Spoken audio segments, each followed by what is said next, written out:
Prime ಟೈಮ್ಗೆ ಸ್ವಾಗತ. DK Shivakumar ಕಳೆದ ಒಂದು ತಿಂಗಳಲ್ಲಿ 3 ಬಾರಿ ಕರಾವಳಿಗೆ ಭೇಟಿ ಕೊಡ್ತಾ ಇದ್ದಾರೆ. ದೇವಸ್ಥಾನ ನೆಪ ಇರಬಹುದು, ಬೇರೆ ಬೇರೆ ಕಾರಣಗಳು. ಬಹುಶಃ ಉತ್ತರ ಕನ್ನಡ, ಉಡುಪಿ ಮತ್ತು ದಕ್ಷಿಣ ಕನ್ನಡ ಇಲ್ಲಿ ಬಿಜೆಪಿ ಭದ್ರಕೋಟೆ ಆಗಿರೋ ಕಾರಣಕ್ಕಾಗಿ ಮುಂದಿನ ದಿನಮಾನಗಳಲ್ಲಿ ಇಲ್ಲಿ ಈ ಹಿಂದೆ ಕಾಂಗ್ರೆಸ್ ಏನು ಬಹಳ ಬಲಿಷ್ಠವಾಗಿತ್ತು, ಮತ್ತೆ ಅಲ್ಲಿ ಕಾಂಗ್ರೆಸ್ ಬೆಳೆಸುವ ಸಂಘಟಿಸುವ ಪ್ರಯತ್ನ ಮಾಡ್ತಾ ಇದ್ದಾರೆ. ಡಿಕೆಶಿ ಕಣ್ಣು ಇದೀಗ ಕರಾವಳಿ ಕಡೆ ನೆಟ್ಟಿದೆ. ಒಂದೇ ತಿಂಗಳಲ್ಲಿ ಬರೋಬ್ಬರಿ 3 ಬಾರಿ ಡಿಕೆಶಿ ಕಡಲ ತಡೆಯತ್ತ ಪ್ರಯಾಣ ಮಾಡಿದ್ದಾರೆ. ಶತಾಯಗತಾಯ ಹಿಂದುತ್ವ ಕೋಟೆಯನ್ನು ಭೇದಿಸಲು ಸಜ್ಜಾಗಿದ್ದಾರಾ ಡಿಕೆ ಅನ್ನುವಂತಹ ವಿಚಾರಗಳು ರಾಜಕೀಯ ವಲಯದಲ್ಲಿ ಚರ್ಚೆಗೆ ಗ್ರಾಸವಾಗಿದೆ. ಬನ್ನಿ ಒಂದು ರಿಪೋರ್ಟ್.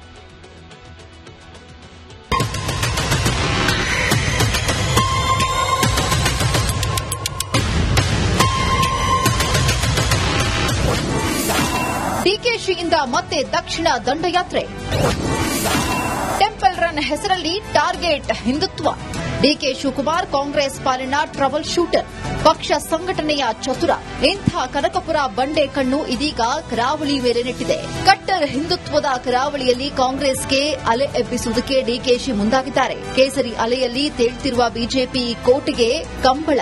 ಟೆಂಪಲ್ ರನ್ ಬ್ರಹ್ಮ ಕಳಶೋತ್ಸವ ಹೆಸರಲ್ಲಿ ಎಂಟ್ರಿಯಾಗಿದ್ದಾರೆ. ಒಂದೇ ತಿಂಗಳಲ್ಲಿ 3ನೇ ಬಾರಿ ಅರಬ್ಬಿ ತಟದಲ್ಲಿ ರಣ ವಿಹಾರಕ್ಕೆ ಬಂದಿದ್ದಾರೆ.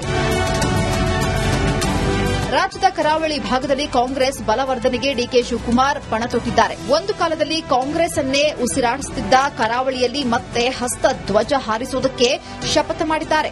ಇದಕ್ಕೆ ಕನಕಪುರ ಬಂಡೆ ಹಿಡಿದಿರೋದು ಭಕ್ತಿ ಮಾರ್ಗ. ಹೀಗಾಗಿ ಒಂದೇ ತಿಂಗಳಲ್ಲಿ 3ನೇ ಬಾರಿಗೆ ಕಡಲ ತಡಿಗೆ ಎಂಟ್ರಿ ಕೊಡುತ್ತಿದ್ದಾರೆ. ಶ್ರೀ ಕ್ಷೇತ್ರ ಧರ್ಮಸ್ಥಳಕ್ಕೆ ಡಿಸಿಎಂ ಭೇಟಿ ನೀಡಿ ಮಂಜುನಾಥನ ದರ್ಶನ ಪಡೆದಿದ್ದಾರೆ. ಬಳಿಕ ಧರ್ಮಾಧಿಕಾರಿ ವೀರೇಂದ್ರ ಹೆಗಡೆ ಜೊತೆ ಗೌಪ್ಯ ಮಾತುಕತೆ ನಡೆಸಿದ್ದಾರೆ. ಇಲ್ಲಿ ಕರಾವಳಿಯಲ್ಲಿ ಬಹಳ ಜನರ ಬದುಕು, ಭಾವನೆಗಿನ್ನ ಬದುಕು ಇಂಪಾರ್ಟೆಂಟ್. ಸೊ ಬದುಕಿದ್ರೆ ಭಾವನೆ. ಸೊ ನಾವು ಭಾವನೆ ಮೇಲೆ ರಾಜಕಾರಣ ಮಾಡೋದಕ್ಕಿಂತ ಬದುಕಿನ ಮೇಲೆ ರಾಜಕಾರಣ ಮಾಡಬೇಕು ಅಂತ ನಾವು ಕಾರ್ಯಕ್ರಮ.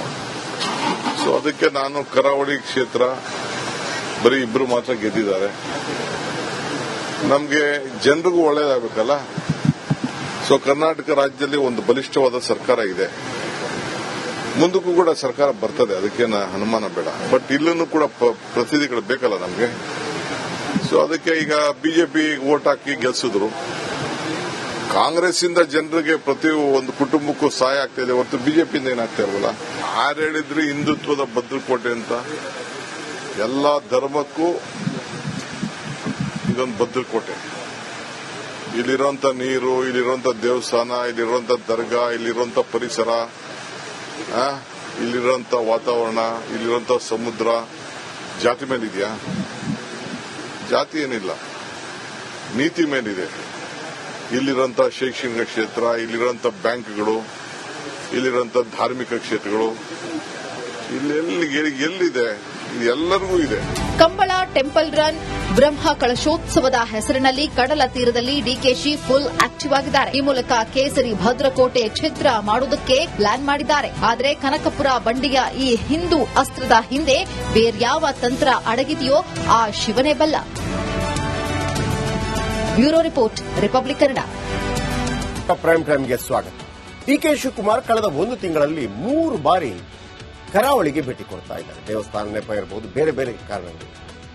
ಬಹುಶಃ ಉತ್ತರ ಕನ್ನಡ, ಉಡುಪಿ ಮತ್ತು ದಕ್ಷಿಣ ಕನ್ನಡ ಇಲ್ಲಿ ಬಿಜೆಪಿ ಭದ್ರಕೋಟೆ ಆಗಿರೋ ಕಾರಣಕ್ಕಾಗಿ ಮುಂದಿನ ದಿನಮಾನಗಳಲ್ಲಿ ಇಲ್ಲಿ ಈ ಹಿಂದೆ ಕಾಂಗ್ರೆಸ್ ಏನು ಬಹಳ ಬಲಿಷ್ಠವಾಗಿತ್ತು, ಮತ್ತೆ ಅಲ್ಲಿ ಕಾಂಗ್ರೆಸ್ ಬೆಳೆಸುವ ಸಂಘಟಿಸುವ ಪ್ರಯತ್ನ ಮಾಡ್ತಾ ಇದ್ದಾರೆ.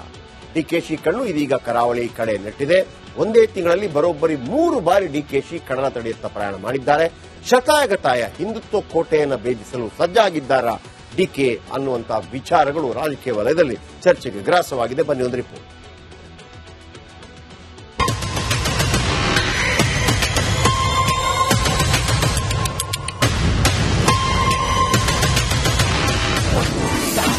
ಡಿಕೆಶಿಯಿಂದ ಮತ್ತೆ ದಕ್ಷಿಣ ದಂಡಯಾತ್ರೆ.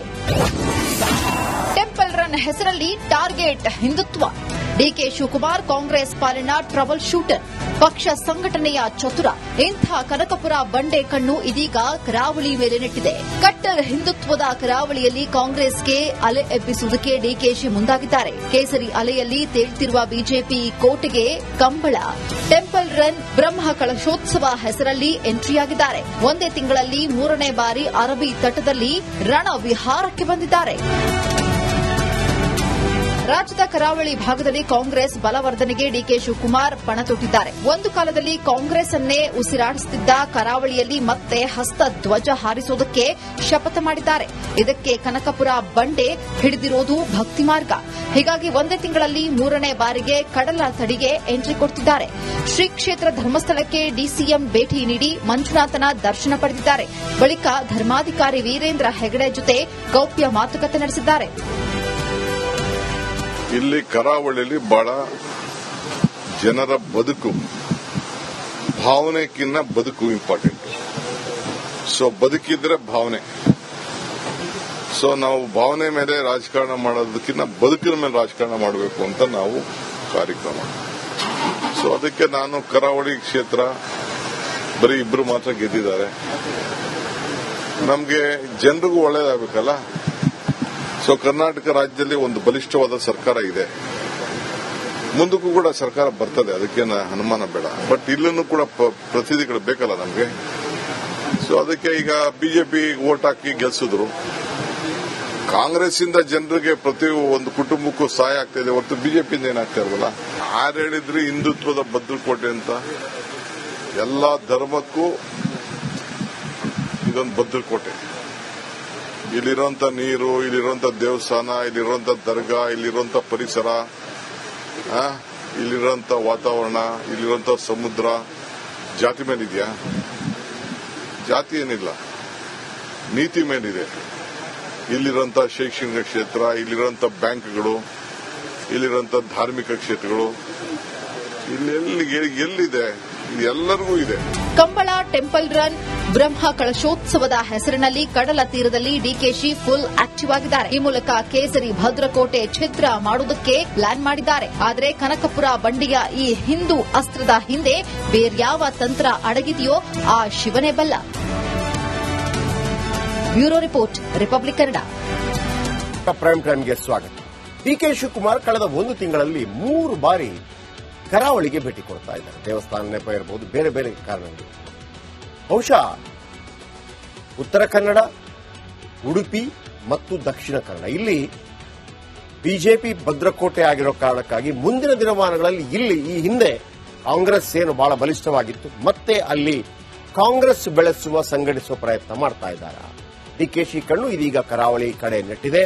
ಒಂದೇ ತಿಂಗಳಲ್ಲಿ ಬರೋಬ್ಬರಿ 3 ಬಾರಿ ಡಿಕೆಶಿ ಕಡಲ ತಡಿಯತ್ತ ಪ್ರಯಾಣ ಮಾಡಿದ್ದಾರೆ. ಶತಾಯಗತಾಯ ಹಿಂದುತ್ವ ಕೋಟೆಯನ್ನು ಭೇದಿಸಲು ಸಜ್ಜಾಗಿದ್ದಾರಾ ಡಿಕೆ ಅನ್ನುವಂತಹ ವಿಚಾರಗಳು ರಾಜಕೀಯ ವಲಯದಲ್ಲಿ ಚರ್ಚೆಗೆ ಗ್ರಾಸವಾಗಿದೆ. ಬನ್ನಿ ಒಂದು ರಿಪೋರ್ಟ್.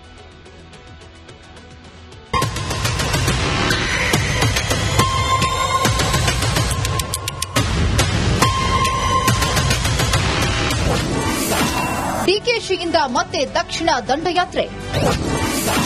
ಟೆಂಪಲ್ ರನ್ ಹೆಸರಲ್ಲಿ ಟಾರ್ಗೆಟ್ ಹಿಂದುತ್ವ. ಡಿಕೆ ಶಿವಕುಮಾರ್ ಕಾಂಗ್ರೆಸ್ ಪಾಲಿನ ಟ್ರಬಲ್ ಶೂಟರ್, ಪಕ್ಷ ಸಂಘಟನೆಯ ಚತುರ. ಇಂಥ ಕನಕಪುರ ಬಂಡೆ ಕಣ್ಣು ಇದೀಗ ಕರಾವಳಿ ಮೇಲೆ ನೆಟ್ಟಿದೆ. ಕಟ್ಟರ್ ಹಿಂದುತ್ವದ ಕರಾವಳಿಯಲ್ಲಿ ಕಾಂಗ್ರೆಸ್ಗೆ ಅಲೆ ಎಬ್ಬಿಸುವುದಕ್ಕೆ ಡಿಕೆಶಿ ಮುಂದಾಗಿದ್ದಾರೆ. ಕೇಸರಿ ಅಲೆಯಲ್ಲಿ ತೇಲ್ತಿರುವ ಬಿಜೆಪಿ ಕೋಟೆಗೆ ಕಂಬಳ, ಟೆಂಪಲ್ ರನ್, ಬ್ರಹ್ಮ ಕಳಶೋತ್ಸವ ಹೆಸರಲ್ಲಿ ಎಂಟ್ರಿಯಾಗಿದ್ದಾರೆ. ಒಂದೇ ತಿಂಗಳಲ್ಲಿ 3ನೇ ಬಾರಿ ಅರಬ್ಬಿ ತಟದಲ್ಲಿ ರಣ ವಿಹಾರಕ್ಕೆ ಬಂದಿದ್ದಾರೆ. ರಾಜ್ಯದ ಕರಾವಳಿ ಭಾಗದಲ್ಲಿ ಕಾಂಗ್ರೆಸ್ ಬಲವರ್ಧನೆಗೆ ಡಿಕೆ ಶಿವಕುಮಾರ್ ಪಣ ತೊಟ್ಟಿದ್ದಾರೆ. ಒಂದು ಕಾಲದಲ್ಲಿ ಕಾಂಗ್ರೆಸ್ ಅನ್ನೇ ಉಸಿರಾಡಿಸುತ್ತಿದ್ದ ಕರಾವಳಿಯಲ್ಲಿ ಮತ್ತೆ ಹಸ್ತ ಧ್ವಜ ಹಾರಿಸುವುದಕ್ಕೆ ಶಪಥ ಮಾಡಿದ್ದಾರೆ. ಇದಕ್ಕೆ ಕನಕಪುರ ಬಂಡೆ ಹಿಡಿದಿರೋದು ಭಕ್ತಿ ಮಾರ್ಗ. ಹೀಗಾಗಿ ಒಂದೇ ತಿಂಗಳಲ್ಲಿ 3ನೇ ಬಾರಿಗೆ ಕಡಲ ತಡಿಗೆ ಎಂಟ್ರಿ ಕೊಡ್ತಿದ್ದಾರೆ. ಶ್ರೀ ಕ್ಷೇತ್ರ ಧರ್ಮಸ್ಥಳಕ್ಕೆ ಡಿಸಿಎಂ ಭೇಟಿ ನೀಡಿ ಮಂಜುನಾಥನ ದರ್ಶನ ಪಡೆದಿದ್ದಾರೆ. ಬಳಿಕ ಧರ್ಮಾಧಿಕಾರಿ ವೀರೇಂದ್ರ ಹೆಗಡೆ ಜೊತೆ ಗೌಪ್ಯ ಮಾತುಕತೆ ನಡೆಸಿದ್ದಾರೆ. ಇಲ್ಲಿ ಕರಾವಳಿಯಲ್ಲಿ ಬಹಳ ಜನರ ಬದುಕು, ಭಾವನೆಗಿನ್ನ ಬದುಕು ಇಂಪಾರ್ಟೆಂಟ್. ಸೊ ಬದುಕಿದ್ರೆ ಭಾವನೆ. ಸೊ ನಾವು ಭಾವನೆ ಮೇಲೆ ರಾಜಕಾರಣ ಮಾಡೋದಕ್ಕಿಂತ ಬದುಕಿನ ಮೇಲೆ ರಾಜಕಾರಣ ಮಾಡಬೇಕು ಅಂತ ನಾವು ಕಾರ್ಯಕ್ರಮ. ಸೊ ಅದಕ್ಕೆ ನಾನು ಕರಾವಳಿ ಕ್ಷೇತ್ರ ಬರೀ ಇಬ್ರು ಮಾತ್ರ ಗೆದ್ದಿದ್ದಾರೆ. ನಮ್ಗೆ ಜನರಿಗೂ ಒಳ್ಳೇದಾಗಬೇಕಲ್ಲ. ಸೊ ಕರ್ನಾಟಕ ರಾಜ್ಯದಲ್ಲಿ ಒಂದು ಬಲಿಷ್ಠವಾದ ಸರ್ಕಾರ ಇದೆ. ಮುಂದಕ್ಕೂ ಕೂಡ ಸರ್ಕಾರ ಬರ್ತದೆ, ಅದಕ್ಕೇನು ಅನುಮಾನ ಬೇಡ. ಬಟ್ ಇಲ್ಲೂ ಕೂಡ ಪ್ರತಿನಿಧಿಗಳು ಬೇಕಲ್ಲ ನಮ್ಗೆ. ಸೊ ಅದಕ್ಕೆ ಈಗ ಬಿಜೆಪಿ ವೋಟ್ ಹಾಕಿ ಗೆಲ್ಸಿದ್ರು. ಕಾಂಗ್ರೆಸ್ ಇಂದ ಜನರಿಗೆ ಪ್ರತಿ ಒಂದು ಕುಟುಂಬಕ್ಕೂ ಸಹಾಯ ಆಗ್ತಾ ಇದೆ ಹೊರತು ಬಿಜೆಪಿಯಿಂದ ಏನಾಗ್ತಾ ಇರಲ್ಲ. ಯಾರು ಹೇಳಿದ್ರಿ ಹಿಂದುತ್ವದ ಭದ್ರಕೋಟೆ ಅಂತ? ಎಲ್ಲಾ ಧರ್ಮಕ್ಕೂ ಇದೊಂದು ಭದ್ರಕೋಟೆ. ಇಲ್ಲಿರುವಂತ ನೀರು, ಇಲ್ಲಿರುವಂತ ದೇವಸ್ಥಾನ, ಇಲ್ಲಿರುವಂತ ದರ್ಗಾ, ಇಲ್ಲಿರುವಂತ ಪರಿಸರ, ಇಲ್ಲಿರುವಂತ ವಾತಾವರಣ, ಇಲ್ಲಿರುವಂತ ಸಮುದ್ರ ಜಾತಿ ಮೇಲಿದೆಯಾ? ಜಾತಿ ಏನಿಲ್ಲ, ನೀತಿ ಮೇಲಿದೆ. ಇಲ್ಲಿರುವಂತ ಶೈಕ್ಷಣಿಕ ಕ್ಷೇತ್ರ, ಇಲ್ಲಿರುವಂತ ಬ್ಯಾಂಕ್ಗಳು, ಇಲ್ಲಿರುವಂತ ಧಾರ್ಮಿಕ ಕ್ಷೇತ್ರಗಳು, ಎಲ್ಲಿದೆ? ಎಲ್ಲರಿಗೂ ಇದೆ. ಕಂಬಳ ಟೆಂಪಲ್ ರನ್ ಬ್ರಹ್ಮ ಕಳಶೋತ್ಸವದ ಹೆಸರಿನಲ್ಲಿ ಕಡಲ ತೀರದಲ್ಲಿ ಡಿಕೆಶಿ ಫುಲ್ ಆಕ್ಟಿವ್ ಆಗಿದ್ದಾರೆ. ಈ ಮೂಲಕ ಕೇಸರಿ ಭದ್ರಕೋಟೆ ಛಿದ್ರ ಮಾಡುವುದಕ್ಕೆ ಪ್ಲಾನ್ ಮಾಡಿದ್ದಾರೆ. ಆದರೆ ಕನಕಪುರ ಬಂಡೆಯ ಈ ಹಿಂದೂ ಅಸ್ತ್ರದ ಹಿಂದೆ ಬೇರ್ಯಾವ ತಂತ್ರ ಅಡಗಿದೆಯೋ ಆ ಶಿವನೇ ಬಲ್ಲ.